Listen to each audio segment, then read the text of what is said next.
Assalamualaikum warahmatullahi wabarakatuh. Alhamdulillah rabbil alamin, wassalatu wassalamu ala sayyidil mursalin Sayyidina Muhammadin wa ala alihi wa sahbihi ajma'in, amma ba'd. Alhamdulillah, kita tadi telah membaca sedikit tentang Dalailul Khairat. Dalailul Khairat ini adalah salah satu kumpulan kitab-kitab sholawat yang ditujukan untuk Kanjeng Nabi Muhammad SAW, yang dimana nalal qabul min ikhlasi muallifihi.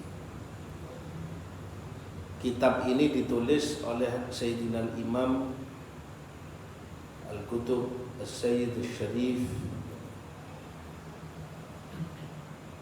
Al-Imam Muhammad bin Sulaiman Al-Jazuli Abu Abdillah,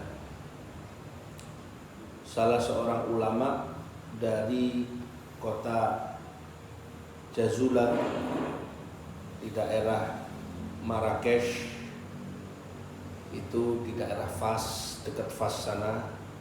Yaitu kalau bahasa Latinnya itu kota Fes, di sekitar Maroko. Itu banyak dari kalangan para ulama, orang-orang yang cinta dengan Nabi SAW. Termasuk juga yang sangat terkenal adalah Al-Imam Al-Jazuli Abu Abdillah. Al-Imam Abu Abdillah Muhammad bin Sulaiman Al-Jazuli ini adalah seorang ulama ahli fikih, kemudian juga orang sufi, terkenal keilmuannya, di mana-mana dihormati, orang yang sangat istiqomah. Asal muasal beliau ini adalah orang yang banyak bersolat kepada Nabi Muhammad SAW, tapi tidak pernah menyusun kitab tentang sholawat kepada Nabi SAW yang sampai begitu viral seperti Dalailul Khairat. Bahkan Dalailul Khairat ini adalah berkat daripada perjalanan spiritual Al-Imam Muhammad bin Sulaiman Al-Jazuli, yang mana beliau ini di dalam kehidupannya seorang ulama juga seorang pejuang. Jadi masa itu juga menghadapi musuh-musuh dari kalangan orang-orang yang mau menjajah daerahnya di daerah Maroko sana, Maghrib. Maroko itu terkenal dengan Maghrib. Suatu kali dalam perjalanannya bersama murid-muridnya, beliau ini kelihatan seorang anak perempuan, asalnya cari air kesana kemari tidak ketemu. Cari, dikarenakan sangat kehausan, akhirnya menemukan satu sumur. Tapi biasanya tempatnya, timbanya itu ditaruh luar, ada talinya. Mungkin kebetulan saat itu terputus atau gimana, tidak diketahui. Beliau bingung. Ini sumur padang pasir ini galinya harus dalam, karena untuk dapatkan airnya juga agak sulit. Dan begitu juga ini adalah seperti nyawa di padang pasir saat itu. Banyak orang yang senang dengan yang namanya apa, dan sangat membutuhkan air. Al-Imam Muhammad ini ketika dia melihat, dia mengusahakan gimana supaya air itu tadi tumbuh, bisa diambil.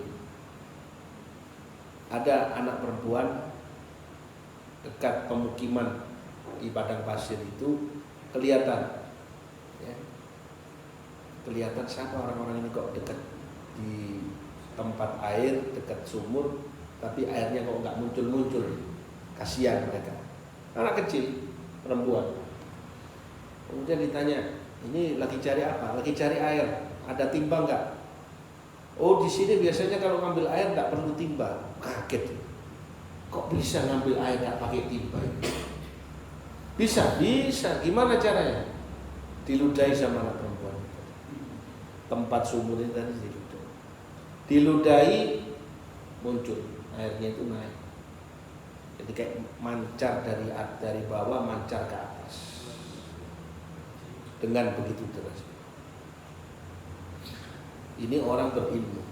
Bilang, wah ini pakai mantra apa?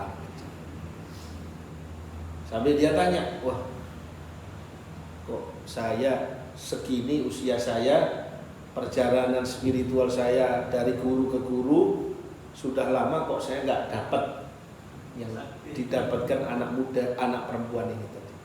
Masih kecil sudah, masya Allah luar biasa. Ngobrol, mantra yo, takoki, opo li mantra muli. Gimana daun mantra gua kok sholawat kepada Kanjeng Bimanil tihadi. Dibilang bikasratus sholat ala Nabi sallallahu alaihi wasallam. Banyak sholawat kepada Kanjeng Nabi Muhammad sallallahu alaihi wasallam. Berapa? Ya ribuan.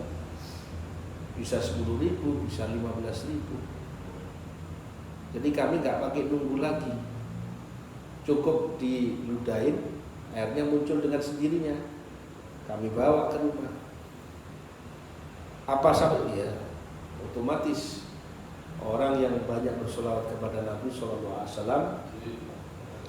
Yang pertama Allah Subhanahu Wa Taala bersolawat kepadanya, ngangkat derajatnya, nyampe namanya sama Nabi SAW.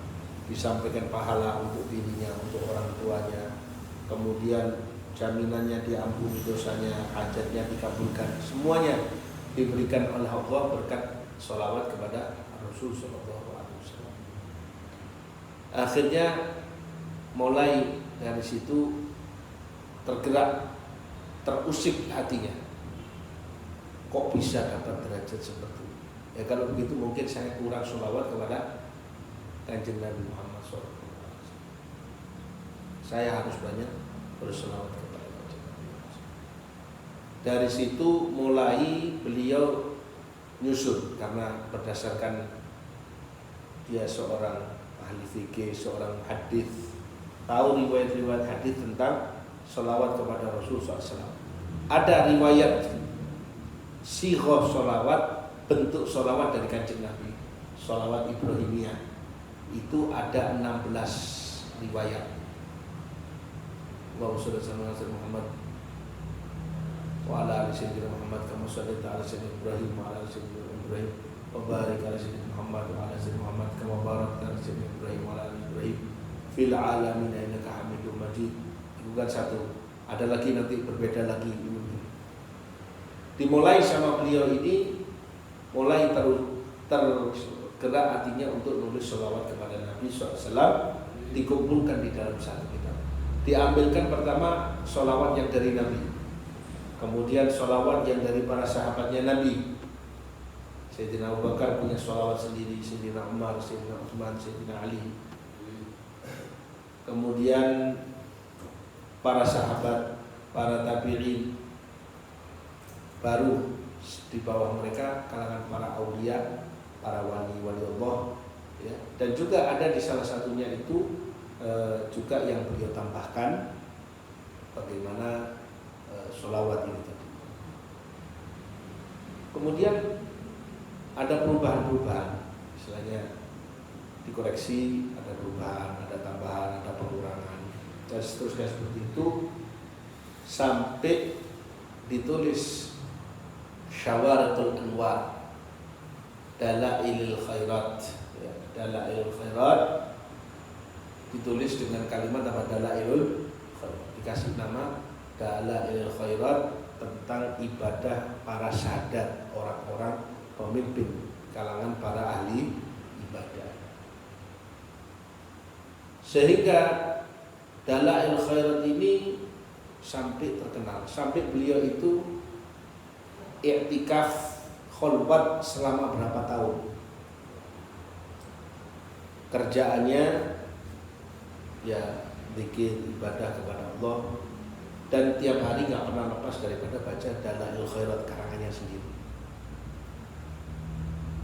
12 tahun kalau nggak salah, atau berapa tahun lah gitu, beliau khalwat. Keluar dari situ, keadaan ini sudah dirubah oleh Allah Subhanahu wa taala. Akhirnya beliau, orang datang dari mana-mana menyambut ilmu beliau. Hadir dalam pengajiannya itu 12.600 orang lebih dalam pengajian.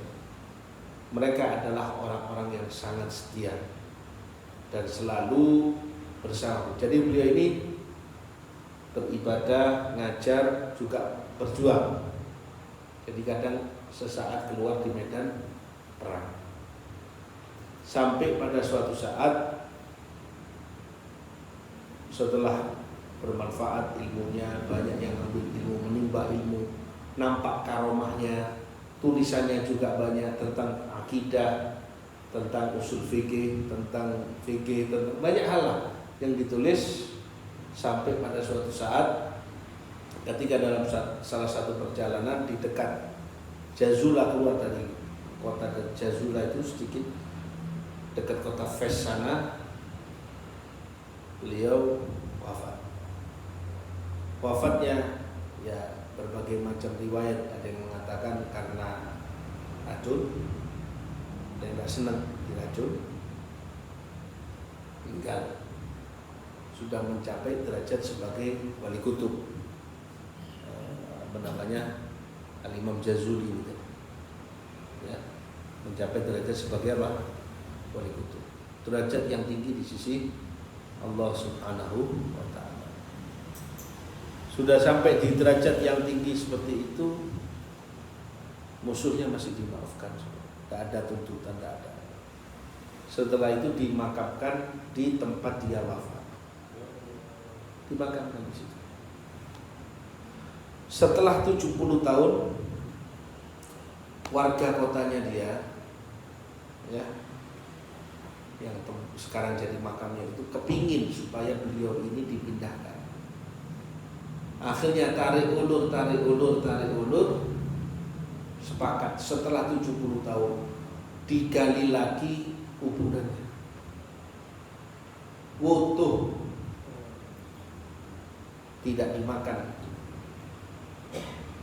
pakaiannya masih utuh, semuanya masih utuh, masih utuh semua. Bahkan ketika dipindahkan itu, ada satu orang nyoba menyentuh bekas cukuran. Jadi sebelum wafat mungkin sempat nyukur apa, ada bekas di sini. Ini sudah 70 tahun dipegang. Kayak ada darahnya sedikit itu, mancur itu darahnya, dan wangi bau. Ada ini apalagi dikasihkan kepada siapa orang yang banyak berselawat kepada Nabi Sallallahu Alaihi Wasallam.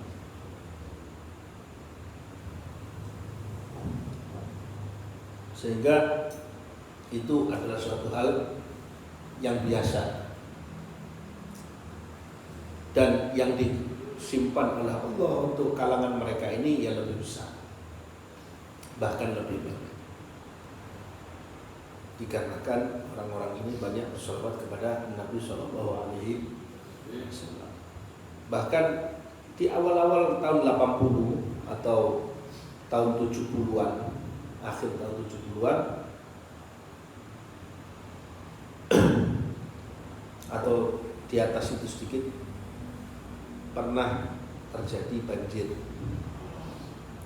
banjir di pemakaman Uhud. Pemakaman Uhud itu sampai nampak sebagian kaki-kaki sahabat. Akhirnya diperintahkan untuk dipindahkan. Syuhada Uhud dipindahkan, digali, dibikin tim oleh kerajaan Saudi untuk menggali, ya, di tempat yang di Tengeri itu adalah makamnya Sayyidina Hamzah. Dulu ada bangunan yang kemudian dihancurkan. Setelah tinggal petakan tanah, diambil, diselamatkan. Sayyidina Hamzah itu semuanya sifat-sifatnya pas seperti dalam sejarah. Jadi yang gali itu di atas mungkin di tahun 60 atau tahun 70 atau apa, pokoknya yang di awal-awal tahun lah seperti itu kelihatan Sayyidina Hamzah pamannya Nabi SAW, ya. Sayyidina Hamzah radhiyallahu anhu dengan posisi perut yang terburai, ada lubangnya, dipegang, diangkat, dicabut dari tangannya gini, keluar darahnya. Sudah 1400 tahun masih utuh, pakaiannya tidak tersentuh, ya, tidak membusuk sedikit pun. Badannya besar, putih, ganteng, Bani Hashim, ya, keluarga Kanjeng Nabi Muhammad SAW. Termasuk juga Abdullah, abahnya daripada Jabir bin Abdullah, itu juga tergantikan. Kemudian pernah di Yordan, sahabat Nabi yang meninggal di perang Mu'tah, itu makam itu terkikis kena banjir. Sebelum semakin parah, bangunannya kan sudah terkikis, akhirnya diperbaiki sama pemerintahnya, dikeluarkan dulu jasad-jasadnya, kepintal, digali lagi kuburan. Para sahabatnya itu masih utuh. Dan mereka yang hadir di saat itu bisa melihat wajahnya para sahabat. Masya Allah. Kelihatan orang yang pernah lihat Rasulullah. Sayyidina Ja'far At-Tayyar duduk lewat mimpi, lihat secara langsung karena makam itu digali. Abdullah bin Rawaha, terus ada beberapa sahabat. Ditaruhnya itu mereka itu di satu galian berdampingan. Dan itu masih lengkap, ada yang pakai surban hijau, surban merah, surban kuning. Lengkap mereka dengan surban-surbannya semua. Dengan pakaiannya kayak orang meninggal kemarin. Dan wangi. Terus dikuburkan. Untung yang lihat ya. Nah, tapi intinya ya ini tadi. Makanya dari penelitian para ulama mengatakan orang dulu sebelum punya percetakan mereka sering menukil dengan tulisan tangan. Ternyata didapati tulisan tangan yang paling viral, bahkan lebih banyak daripada jumlah mushaf, daripada jumlah Al-Quran, Dalailul Khairat. 10 juta lebih di zaman tidak sampai 100 tahun yang lalu. Itu ulama Mesir menemukan jumlah Dalailul Khairat, ya, orang yang nyalib lebih banyak, orang yang nyetak lebih banyak daripada jumlah Al-Quranul Karim. Ini kok bisa seperti itu? Dikarenakan memang umat ini senang sama siapa? Rasulullah SAW, dan muallifnya, penulisnya ini adalah orang yang ikhlas, ya, Al-Imam Jazuli. Sangat luar biasa, 10 juta lebih didapatkan dan menghasilkan akafal auliya wassalihun ala dalailil khairat. Banyak kalangan ulama, para auliya wassalihin, mereka rajin, orang-orang dulu itu rajin baca dalailil khairat, sehingga ditampakkan karomah daripada mereka, diberkahi kehidupan mereka. Orang-orang habis baca Quran, alhamdulillah bin Muslim Hamid 4 tahun melazimi Al-Quran, Dalailul Khairat. Sehari bisa berapa kali hatam?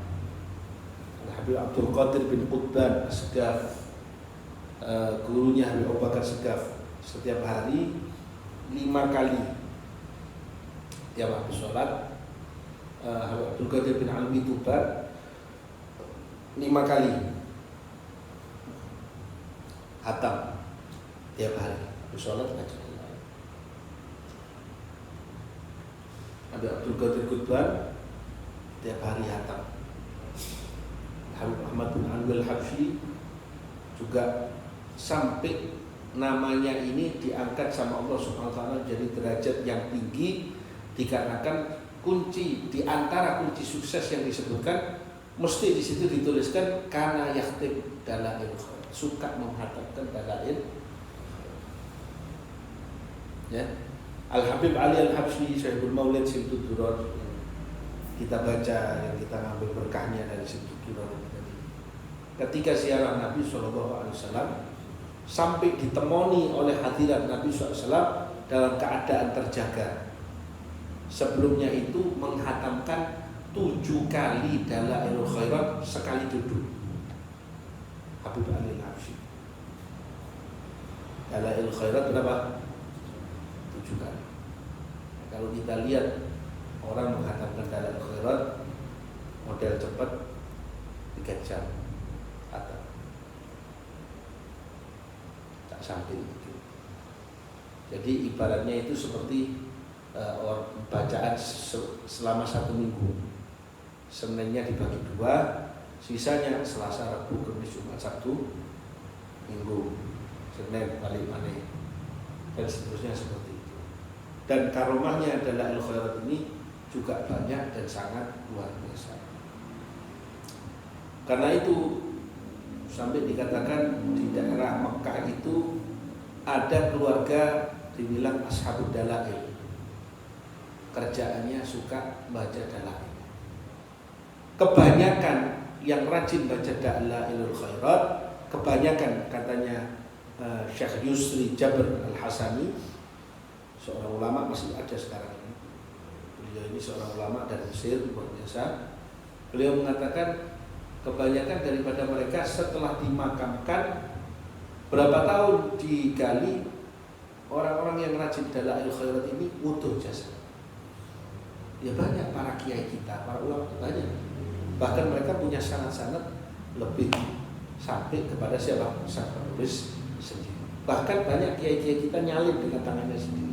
Saking demennya dengan apa? Dalailul Khairat. Ada kadang berapa pondok itu mengeluarkan dalailnya, mengeluarkan apa namanya dalailnya.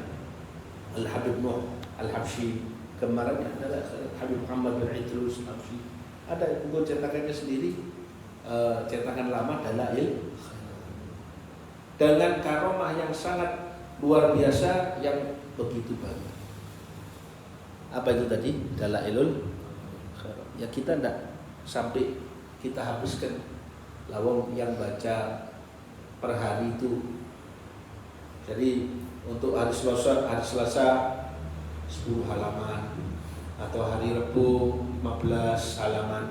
Kan cuma begitu halaman kecil-kecil aja. Kayak kita tadi baca itu mungkin 20 menit lah. Kalau kan kayak orang istighosaan lah kan begitu kan ya. Itu insya Allah yang rajin istiqomah saja dijamin ya wallahu a'lam. Insya Allah dalam sudut saya ya seperti daripada riwayat-riwayat yang kita terima dijamin akan butuh jenazahnya bakal berkata Pak Dalailul Khairat. Ada beberapa ulama baik itu di Mesir baik itu di Suriah. Nah ini yang di Suriah ini ada seorang guru ini kemana-mana bawa dalail. Pak dalail bukan kitab cetakan kita, ada yang lebih kecil lagi taruh sini. Jadi nanti kalau dia ngajar pagi waktu istirahat dia baca dalail. Waktu istirahat setengah jam 20 menit baca. Apa yang hari ini Selasa. Hari ini apa? Rabu, Kamis, Jumat, Sabtu, Minggu. Kalau malam Jumat atau apa mungkin ya dihatamkan sama dia. Seperti itulah. Jadi ada yang rutin, ada yang banyak dibaca dalam ini. Seorang ulama bukan sampai kapasitas yang mendunia tidak. Beberapa waktu sebelum dia wafat, ada seorang muridnya itu mimpi seolah-olah dia itu ziarah ke kota Madinah ya Rasulullah SAW. Kemudian dari situ dia melihat dari Hujrah Syarifah, tempatnya Kanjeng Nabi, dia bermimpi seolah-olah Kanjeng Nabi itu muncul bangun dengan baju kebesarannya, nyambut ditanya, ya Rasulullah nunggu siapa? Enggak, saya lagi nunggu ada jenazah mau datang. Datang enggak lama jenazah itu tadi. Ayo dekatkan sini. Dalam mimpinya ini tadi, kamu letakkan jenazah ini di samping saya. Sallallahu alaihi wasallam. Jenazah ini letakkan di samping saya. Bingung ini murid ini, siapa jenazah sama? Dibuka ternyata gurunya. Ya Allah. Kenapa kok ditaruh di sebelah antum ya Rasulullah? Ya, karena dia senang sama saya, suka muji saya. Jadi biar saya senang nanti untuk banyak bicara-bicara, kita senang berbincang-bincang. Sallallahu alaihi wasallam. Ternyata setelah 2 bulan gurunya itu tadi tidak ada. Dari apa? Jadi antaranya adalah dari istiqomah dalailul. Dikarenakan istiqomah daripada dalailul khairat yang semacam ini mendapatkan kedudukan yang tinggi di sisi Allah Subhanahu wa ta'ala. Ya kita tidak perlu sampai sekali duduk buat ya minimal hari ini apa kan itu ada, oh ini wirid Senin aja, Senin tak bisa sekali duduk, bikinnya 2 kali duduk, 3 kali duduk. Oh ini 2 halaman, 3 halaman dulu sampai sehari itu selesai. Besok apa? Besok hari apa? Baca lagi. Besok hari apa? Pokoknya terus terikat dengan apa? Dalailul khairat. Banyak orang yang sakit, istrinya seorang ulama, istrinya ini suaminya itu ahli sholawatan, si istri juga ahli sholawatan. Satu kali diuji sama Allah Subhanahu wa ta'ala punya sakit kanker. Jadi kantong kankernya ini harus dioperasi untuk dicabut begitu, harus dikeluarkan. Kalau enggak akan grogoti lagi. Bingung ini orang nggak pernah keluar, kok bisa kena penyakit ini? Dari mana? Sampai istrinya ini bilang, masa saya ini harus ketemu dokter-dokter yang bukan orang Islam? Katanya dia. Ya sudah, tidak apa-apa, jangan khawatir. Nanti kita doa kepada Allah Subhanahu wa ta'ala, kita tawasul kepada Nabi, siapa tahu nanti dapat jalan berkat Rasul SAW. Dia bilang ini rumah sakit hanya di sini saja yang bisa mengoperasi, tempat lain nggak bisa mengoperasi. Kalau mau ya ikut tata cara sih di daerah Damaskus. Kapan operasinya? Nanti 1 minggu. Habis 1 minggu. Jadi ketika pulang istrinya dia dinasihati sama suaminya, ayo kita banyak bersolawat, kamu banyak baca solawat ini atau apa, saya baca solawat. Kata istrinya, saya pakai baca dalailul khairat aja. Sudah, mungkin dianggap sudah buat sangu lah istilahnya ya. Apapun ketentuannya dari Allah dia terima. Tawakal, baca terus dalailul khairat. 1 malam, ini malam Minggu atau Minggu malam Senin, besok mau balik ke rumah sakit.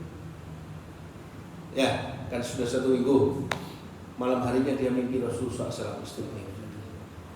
Kanjeng Nabi datang pakai seperti pakaiannya dokter, bawa tasnya dokter. Kaget, ya Rasulullah, saya sakit ya Rasulullah. Dia bilang, iya, saya datang untuk ngoperasi kamu.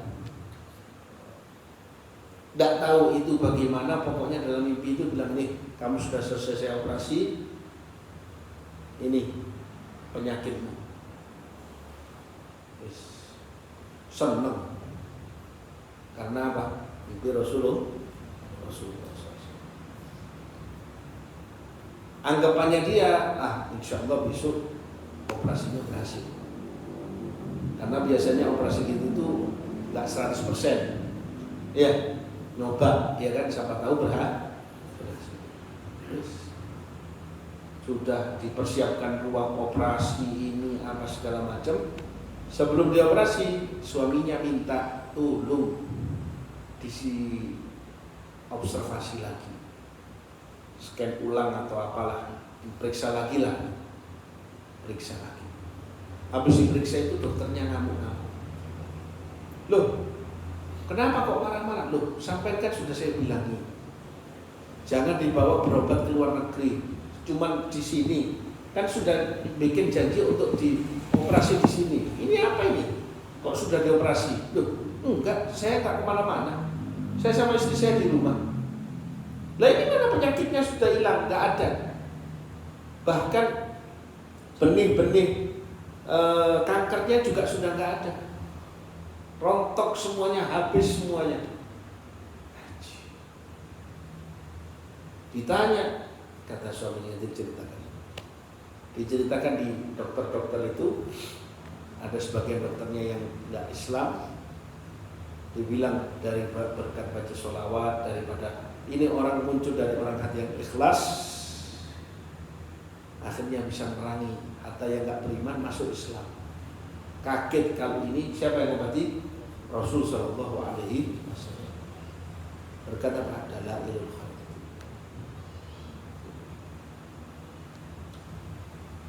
kanker hilang, cabut, dan masih banyak. Ada yang satu lagi biasa ngantongi darah ini. Mau berangkat haji karena tergesa-gesa diterken sama keluarganya, masuk di bandara, ya, masuk di bandara, lupa tidak bawa paspor, wala visa, wala apa. Jadi samanya paspor sama samanya dalail sama. Waktu pemeriksaan, dan itu sampai ada sampai sekarang itu, dikasihkan ke petugas, diperiksa gini sama petugas, langsung ditop. Sampai berangkat haji, sampai saat pulangnya. Bila paspor warna apa? Ternyata dibuka apa? Dalail. Kok bisa berubah jadi paspor gitu ya? Ini salah satu fadilah saja, ya. Jadi nanti saya kan asalnya kan minta untuk di scan sama dibagi, ya. Insya Allah nanti ke depannya bisa fotokopi, ya. Kita tidak baca semuanya, tapi nanti yang untuk Rebu ya biar hari Rebu yang kita baca, nanti untuk yang akan datang ya kita coba nanti yang hizib hari Kamis, ya meskipun harinya berbeda-beda tidak apa-apa, ya. Sampai hari Senin mau baca wirid hari Selasa tidak apa-apa, atau mau baca hari Rebu juga tidak apa-apa, tidak jadi masalah lah seperti itu. Niatnya karena apa?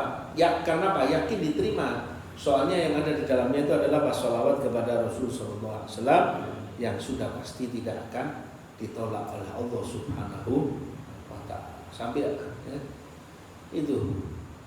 Jadi banyak daripada ashabud dalail ini, ketika tidak adanya mereka, sudah dikubur, digali bertahun-tahun, wudu. Dan ini berlaku bagi semua, karena bagi semua. Ya, apalagi yang banyak mirip di orang-orang dulu, banyak yang baca dalail khairat. Nanti lihat aja Al-Habib Shalih bin Muhsin Al-Hamid, Doanya gimana? Makbul. Apa rutinannya? Rutinannya baca apa? Dalail khairat. Petang tahun itu baca apa? Dalail di antara. Tapi tidak akan nampak hasil kecuali kalau kita istiqomah. Kalau istiqomah, tidak istiqomah ya sudah, abal-abal. Ya, abal-abal. Tidak akan terjadi apa-apa. Jadi kalau yang istiqomah dengan dalail khairat ini, insya Allah mudah-mudahan kita bisa istiqomah dengan apa? Dalailul khairat. Kita niatkan untuk kesejahteraan keluarga kita, misalkan yang sakit apa semuanya, insya Allah jadi diangkat sakit oleh Allah Subhanahu wa taala. Untuk hari ini yang baca dulu mewakili antum semuanya. Jadi misalnya kalau dalam seminggu itu nanti sudah dapat kertasnya tadi, kemudian sudah kan baca sholawat itu kan kalau rajin dibaca kan sudah kayak kita kayak rasanya kayak air gitu kan ya. Nanti bakal cepat lah bacanya ya gitu. Insyaallah jadi berkah. Wallahu a'lam bishawab. Rabbana atina fid dunya hasanah wa fil akhirati hasanah wa qina adzabannar. Wa nas'aluka berkat dalail khairat, berkat dalail khairat, wa bi berkat man mutiha bi dalail khairat, an taghfirana dzunubana wa israfana fi amrina wa tsabbit aqdamana wa an Allah nawwir qulubana innahu bima yanawwir qulubal arifin bima yanawwir qulubal mukhlisin qulubal awliya was-salihin. Wa nas'aluka hajjan Muhammad sallallahu alaihi wasallam fi kulli hasil ma'na wa yarbatil hatin Muhammad sallallahu alaihi wasallam. Al-Fatihah.